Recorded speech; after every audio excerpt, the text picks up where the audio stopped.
And that, my friends, is why we rarely play 4-4-2.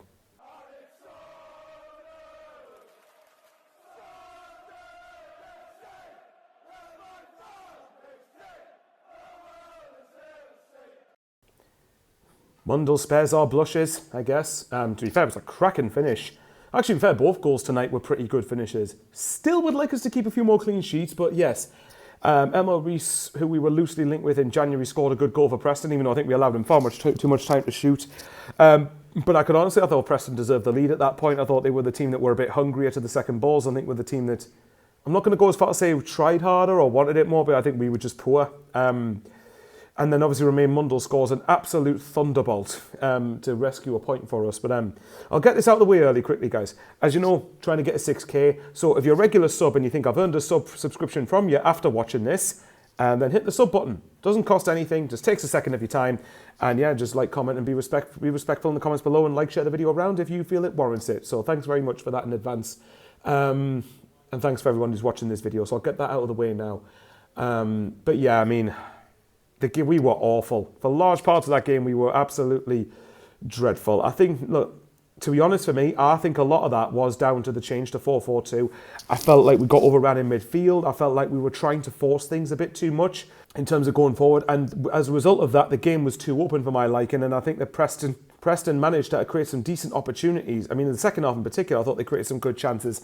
But even in the first half, you could argue that they created at least as many decent opportunities as what we did. The only one I can remember from Sunderland really was one when I think it was it Isidore Mayenda had the ball in the box, and he was running to have a shot at goal near the 6-yard line, and it was easily blocked. But if they passed to one of Mayenda or Isidore or Job in the penalty box, from what I can remember, then yeah, there's a chance that we could have obviously gone 1-0 up. But yeah, I mean, I felt we were very, very disjointed. And although obviously Preston's goal came after we changed to 4-3-3, I felt that we looked less poor then. We still didn't look good, but I think we looked a little bit more balanced at that point. Now, could that be because Preston were willing to sit back and were willing to try and just accept the point, sit on the back of a 1-0 win?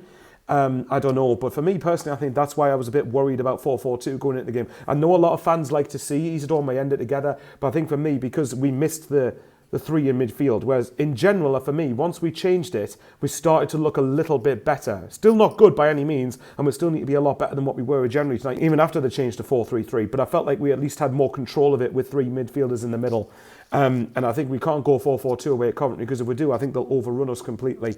So goodness knows how that one's going to play out. Watch Sunderland draw tonight and then win at Coventry. It would just be typical Sunderland, but of course we're never allowed to beat Coventry, are we? So let's see what happens with that one. But yeah, the first half in particular, I thought we looked incredibly disjointed. And as I said, every time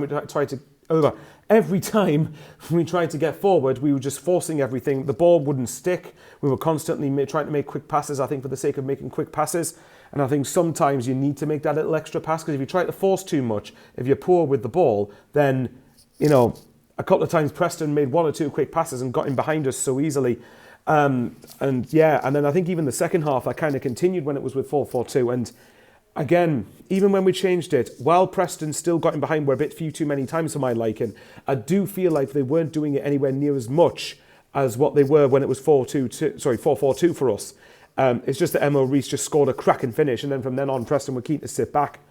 I'm not going to lie, I don't have any issue with Preston, because I think teams are going to do this. But apparently there was a 5-minute stop. The ball was out of play apparently for 5 minutes while a substitution for Preston was made. One of their lads, for some reason, was refusing to go off the pitch.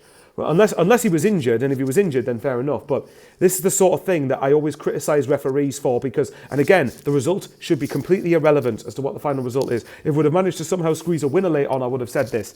For me, that Romaine Mundle goal, as poor as we were, I felt was karma for the amount of times that Preston were trying to do the dark arts to the extent that they were. And again, I don't blame Preston for doing that completely. I blame the referee for not having enough of a backbone to sort it out. And apparently Freddie Woodman had already been booked. So of course, typically he doesn't even watch when he takes like 10 seconds to take a goal kick.